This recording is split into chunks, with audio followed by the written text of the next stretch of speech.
grande est ma joie de vous savoir encore aujourd'hui très nombreux devant vos postes téléviseurs afin de suivre votre émission Éducation et Vie. Éducation et Vie, c'est bel et bien votre émission qui vous éduque, qui vous ajoute un plus dans l'éducation, dans la vie quotidienne. Une émission qui vous forme et vous informe à ce qui concerne la vie, à ce qui concerne l'éducation.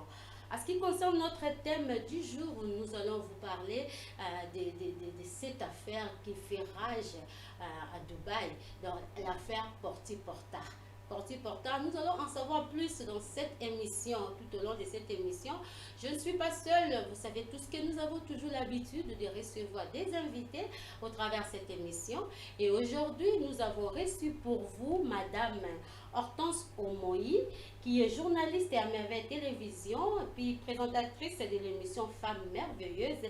Elle est encore coordonnatrice des magazines MTC, ça veut dire Magazine Télévision Congolaise. Et puis, elle est coordonnatrice de la tranche d'animation matinale à Merveille Télévision. Bonjour à vous, Madame Hortense Omoï. Bonjour, Madame Josie. En tout cas, comment allez-vous? Oui, ça semble aller. Ça se voit, hein, ça se voit. En tout cas, comme on dit toujours, les corbeaux et les renards, vous me semblez, lui disait, vous me semblez beau, mais toi, vous me semblez belle. En tout cas, merci beaucoup. Moi, je suis flattée, je sais. Ok, merci d'avoir répondu à notre invitation du jour. Comme je venais de le dire, dans le Tourmeka un peu qu'on développé sur cette affaire Porti Porta, renvoyer les Canada Dubaï. Madame Hortense, moi, directement, je m'en vais déjà vous donner la parole. De tout y est, nous affaire en Porti Porta. Tout le monde les réseaux sociaux, hein, quand internet, ma besoin les Canada Dubaï. En fait, c'est comment? Juste d'abord une information, informer nos fidèles téléspectateurs de ce qui se passe à Dubaï. Après, nous allons entrer dans le vif, dans les détails de ces sujets. Merci, Madame Josie, pour la parole. Vraiment, je suis flattée. Madame Josie, Makambo ezole kana Dubaï, eza bajete. Eza pe makambo ya kosaka na ngote. Eza vraiment réalité où ezole kana Dubaï. Donc, eza na ba femme africaine oyo basala commerce na bango na Dubaï, o bazo voyager, bazo kende Dubaï. Alors, ba comportement o ba komi ko affiché na monde wana vraiment eza déplorable. Vraiment eza ko valoriser moi cité. Donc eza ko kitisa moi si.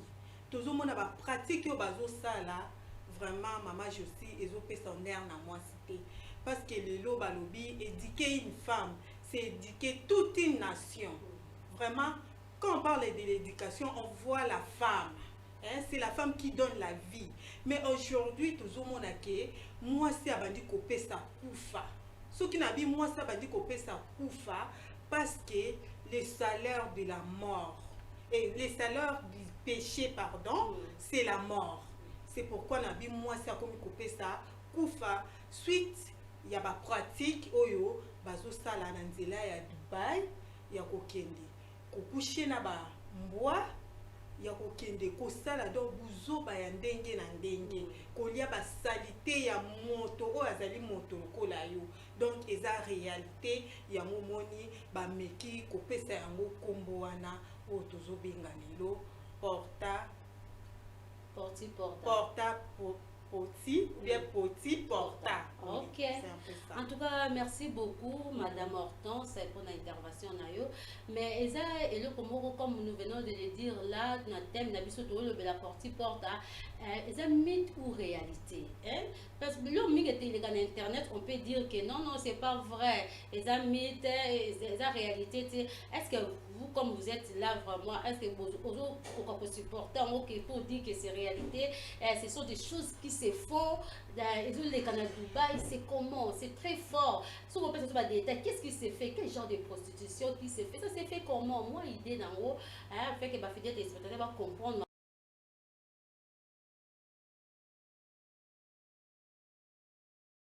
Réalité. Eza médité.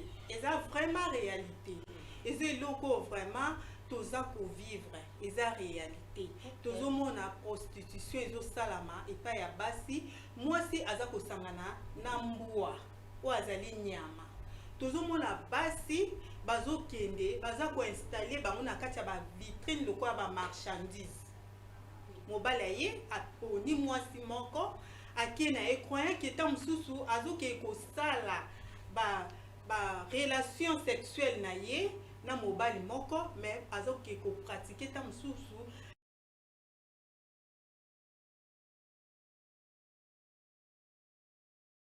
Donc eza vraiment ba réalité tozomona basi baza même kopesa ba bisou na ba mbwa yo ebi ke soyi nanu ya mbwa eza acide so na lobi acide c'est parce que mbwa soka zoki aitizaka salive na ye aza kopangusa ngo na pota ti potana ekauki alors tant mwasi aza komela salive wana crée des maladies. Vraiment. Ok, maman, autant se recommande à conséquences, ce qui peuvent arriver en ce qui concerne ces pratiques-là.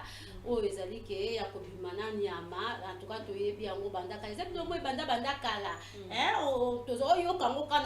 mais on ne pouvait pas imaginer que ça se passe ainsi. Oui, maman, je suis exact biloko e bandaka là parce que tu es bien que batu mingi oyo baselaka ba science occulte. Toyoka ke ba mibali o bazalaka na ba science occulte bango pe basala ba pratique ke ake na dal afungoli dal azui gobla azui ba saleté na dal ameli pona ba pratique na bango mais eloba makaka na cc na cc mais aujourd'hui avec la femme tomoni ke moi si tango a pratiquer ba biloko moko ya bongo tomoni ke e mati e pelimba la moko moto. Alors moi si fois sosola pourquoi eloko bongo ekoko mata parce que to yoka na cc mibali ba sala ba pratique yana mais ezo ba ampleur oyo lelo tozomona ezui na o etali moi cité. Ok, en tout cas merci beaucoup madame Hortense.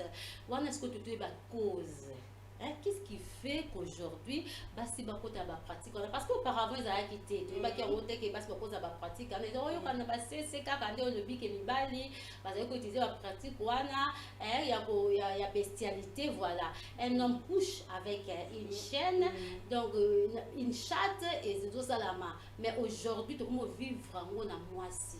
Quelles sont les causes sur Google sur la biso et là moi échange même à la maison les filles qui sont là peuvent aussi le belango donc bengi bana vous pouvez échanger en famille tout ça c'est pour valoriser l'éducation valoriser en tout cas valoriser le bonne valeur.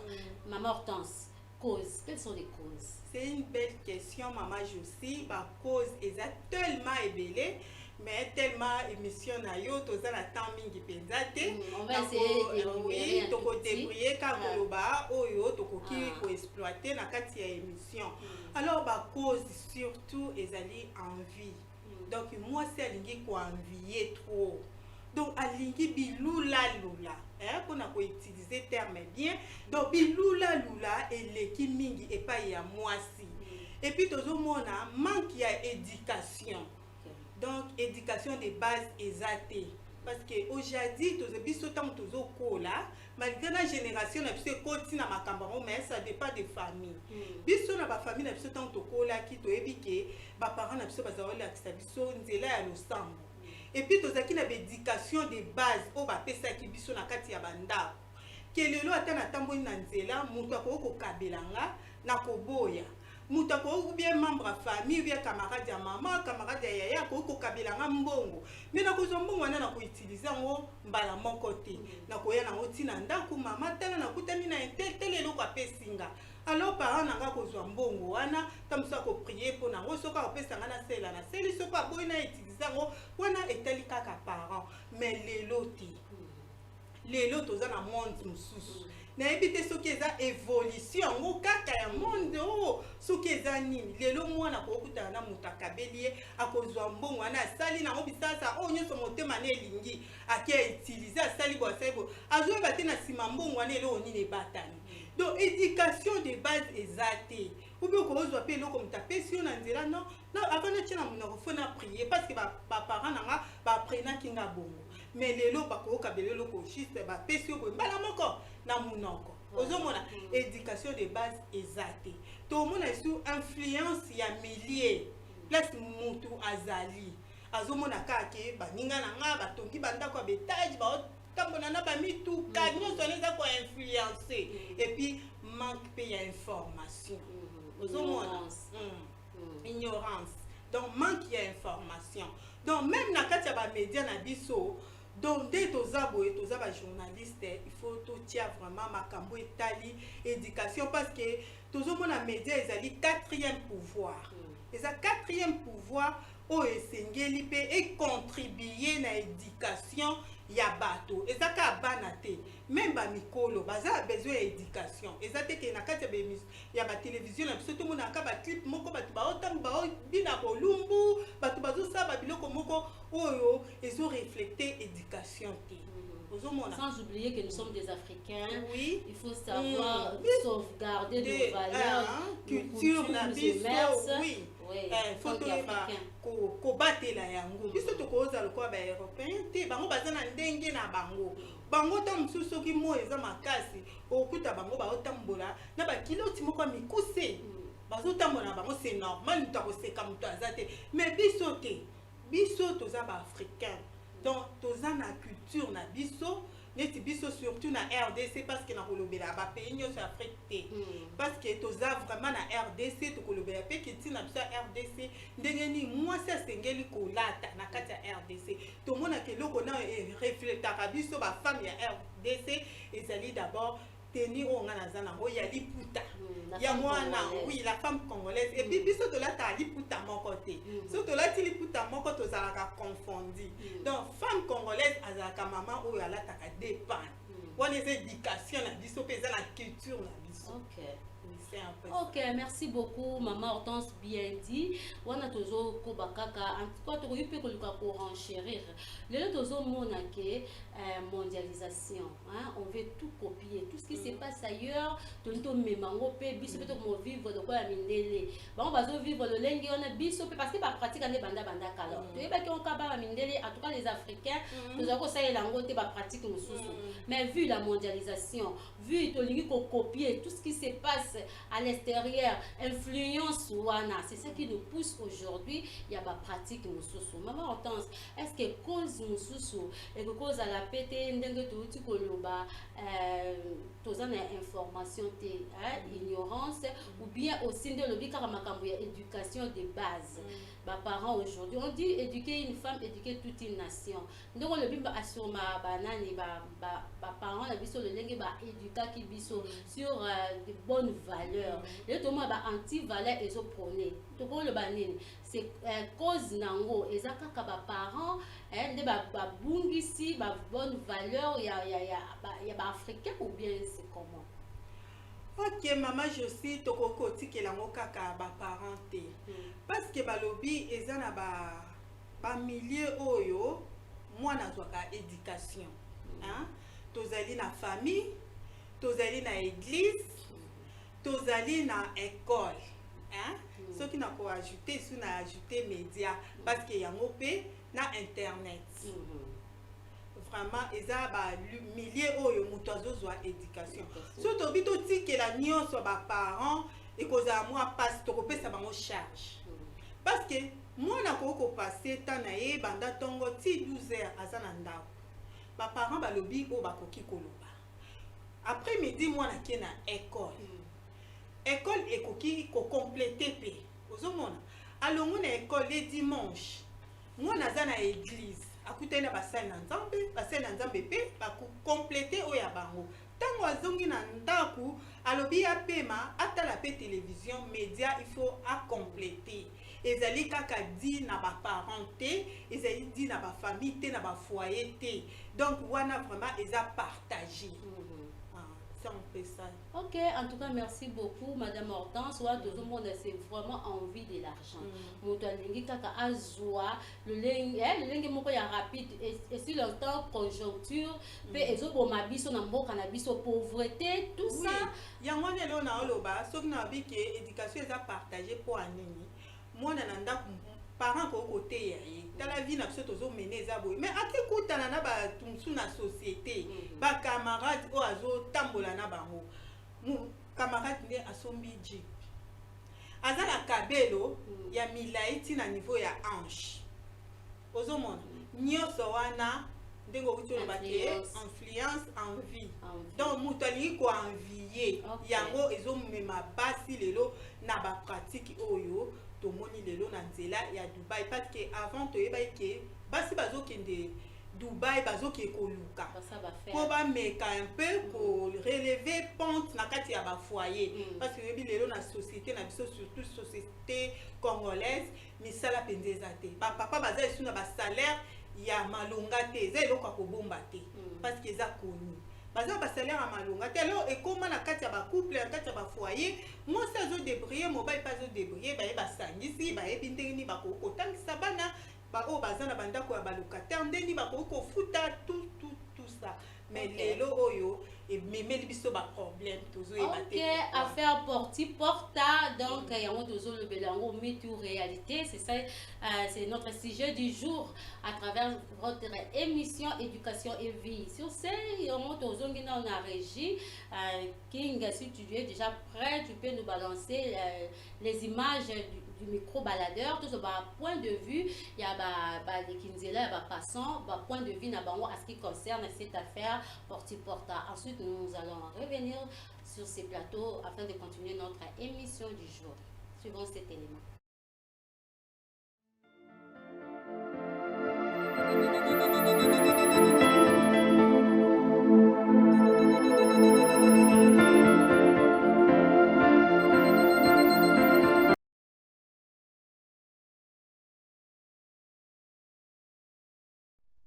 Les femmes alobananga vraiment naza d'accord na ba comportement ba fi bazo que se comporter na Dubaï te Dubaï tout ebi eza place où ba na osala ba faire que nous sommes biloko melelo na to comprendre que ce qui me comme Dubaï ba doit commencer ba bêtises ba fi bazo fini ça ba fi boti ba caractère bazo de ba comportement de quoi afficher kuna ba fi bazo ne ko lia ba salité ka pona $100 $200.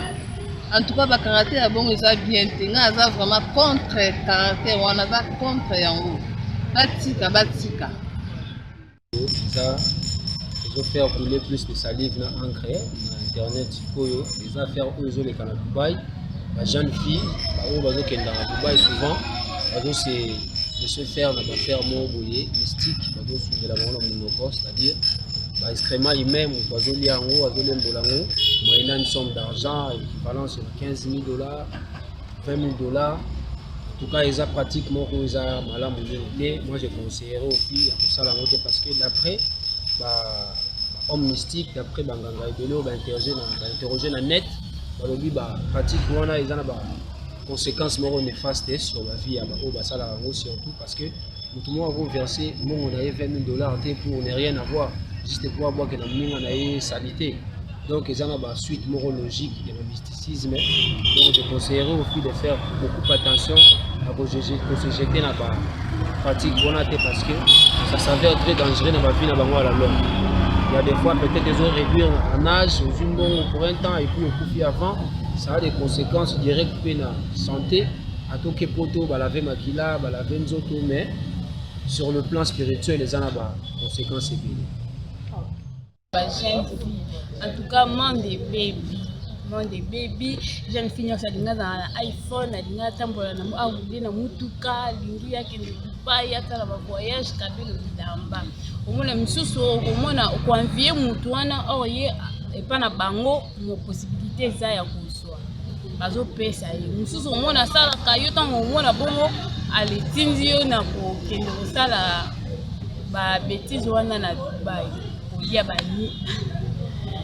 Kolia banye ko melisa bambwa mabele donc bamakambo ebele donc pour les jeunes filles ça bien c'est pas si grave pour na bande ko na bisa mibali wana na génération izoya to ba donc koyeba te soki ba ko bala banani pour monde c'est baby moi ça malamu tolo bazali suspensa bazali susembele te bazamu qui ba o baza bien en plus baza na éducation bien pour le moment ils occupent peu sur éducation to pour moi na pas na bango makam azana ya l'aise kolia nyonso normal mais azana vie kaka baninga oyo bazozwa ngo na nzela ya mabe ye pa koti na nzela mabe mas et baby surtout ba jeune fille ba ni konvier biloko ya batu balingi kosala makambo ekoki na capacité na bango te donc eza bien te batika makambo wana mpo tokosepela na sa moi oyo natamboli na mutuka nake ba Dubai mais dernier jour tokokende wapi mikola suka nzambe alingi bongo donc tokomi mpenza na temps de la fin parce que le diable est vraiment utilisé makasi na ye nyonso surtout mpona bafille bagarçon bakomi bapete bafille donc moyen te bachange soki oza nango oza nango soki oza nango te ofandi kaka jour ya yo mpe kokoka okotambola na mutuka okotia kabelo ya milai okozala na passeport okomela champagne mbongo okozwa avion okomata avion eza nango kaka moyen de transport lokola voiture lokola train lokola bato bato nde bakomisa yango eloko ya lix pour ke bato esala babétise na bango en tout cas les jeunes filles faut changer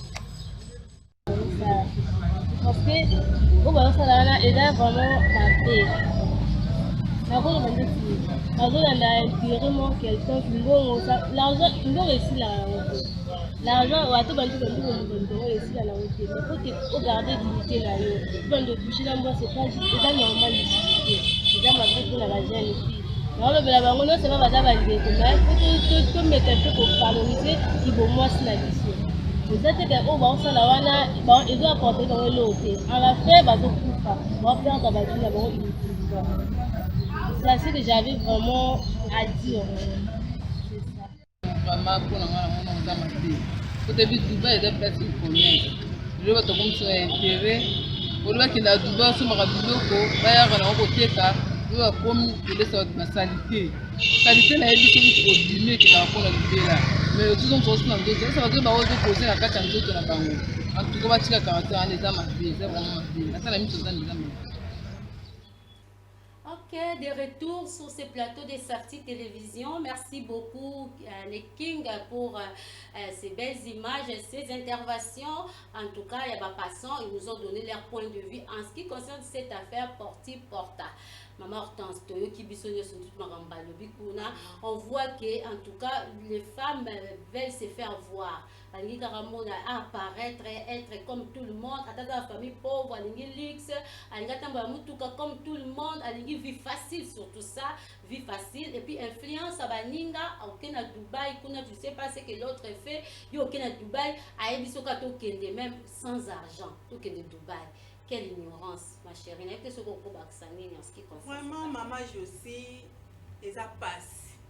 So ozo yoka ozo yamba makambo ngo ndenge ezo yela vraiment ezo sala passe surtout pour na biso basi ezo sala passe eza pratique moko o tokoki ko encourager te donc banda lelo ti lobby tokoki ko encourager ngo te parce que ezo fingisa biso basi biso tozana tozo sensibiliser basi na makambo ya bien vraiment avec votre émission Femme merveilleuse oui. Voilà. Donc, de prôner les valeurs, vraiment, maman, les bonnes valeurs de la femme. Tozo mona lokola musala ngo biso tozo sala on dirait bilanga ngo tozo kata ngo bien te. Kozwa ba information mususu ya boye. Ezo sala passe. Na kopé par exemple eza na mwasi moko o akenda ki pe Dubaï. Akomi na Dubaï moninga mutafutela ki etike awa. Abino to kende nga mona futelo ba tike makam nyonso bazwi pa avion papa Dubaï ou bakomi na Dubaï moninga yeba ki pete. A loger pe na hôtel bona boye après ba mibali kande ba yaka ba sepeli na ye yebi na ye tayebi ka mutu bo a sepeli na nga a sepeli pe et komi ba komi na chambre a se retrouver na 4 hommes oh fallait ba coucher na ye comme viol et puis ba sali ba pratique ba kokai ko sala na nzoto mwana mwasi wana et puis akomaki affaibli à s'évanouir même ba moneni ba koko sala na été ba zuiye ba ke ba boaki e pembeni ya mai mais ba futaki mbongo na ye avant ba sala ba acte wana nyonso et puis quand ndenge zalaka ba bazoleka ba mona mwasi moko affaibli rejeté ba meki ko meka ko landela eti a conscience na ye ko zonga ayo pesa ba stress ne place azalaka boye na boye surtout sikoyo mbongo nyonso ya zwaki et qui est un traitement vraiment na maboko siko atika ni lokote tala ba pratique ya buzoba vraiment ba pratique ya buzoba o biso vraiment tozo lela butu moi pour na tina basi ezali vraiment pratique ya encourager te eza digne na éducation ya mwasi ya Congo te. Ok, merci beaucoup Madame Hortense. Wantu kuro lobake makambo ezoleka basi balingi mbongo balingi luxe amwe ke no eloko ya mukie na ke na ngaka Dubai ba faire tout que ça nde yango na Dubai. Le somba marchandise osomba na mbongo nde marchandise mama Josie mwasi ye moko nda za marchandise essentiel azaka na mbongo na ye habillé azui visa na ye passeport na ye.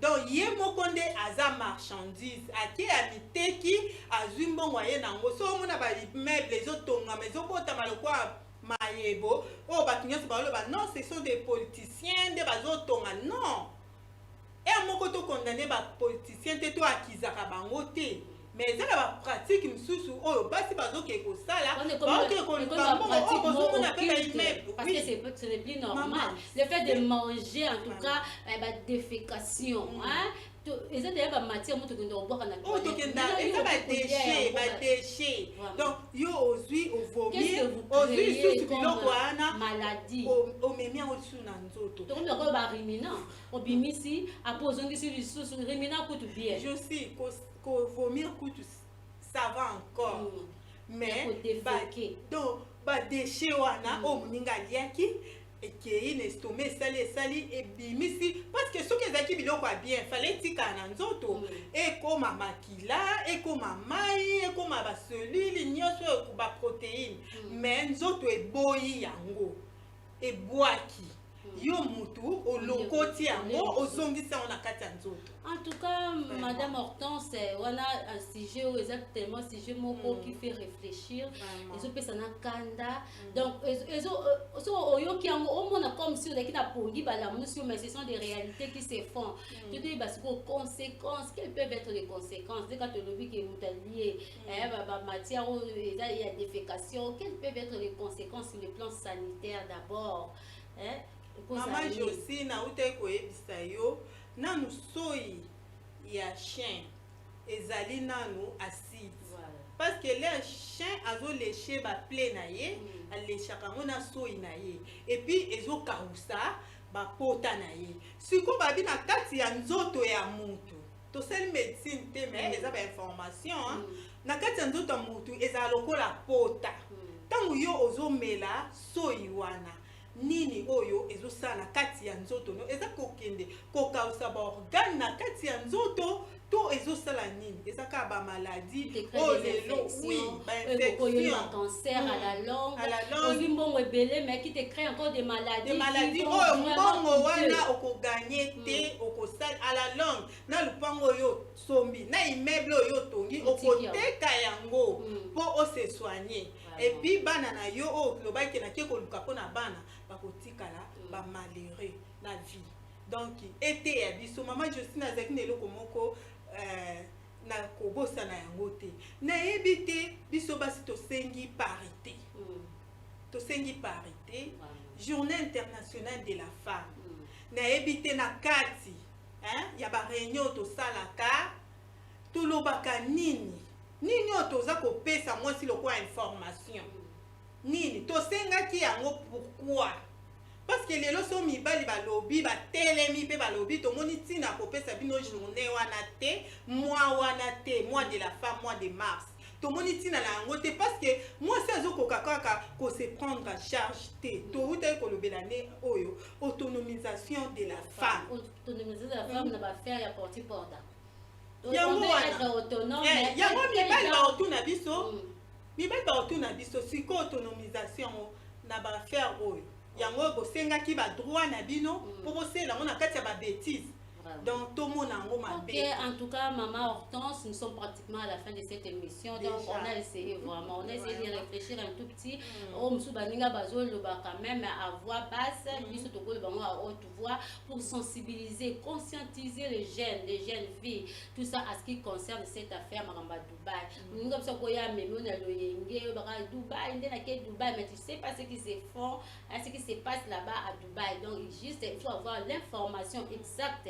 L'ignorance, quand tu sais quel est mon objectif, pourquoi je me rends à Dubaï, qu'est-ce que je dois faire à Dubaï.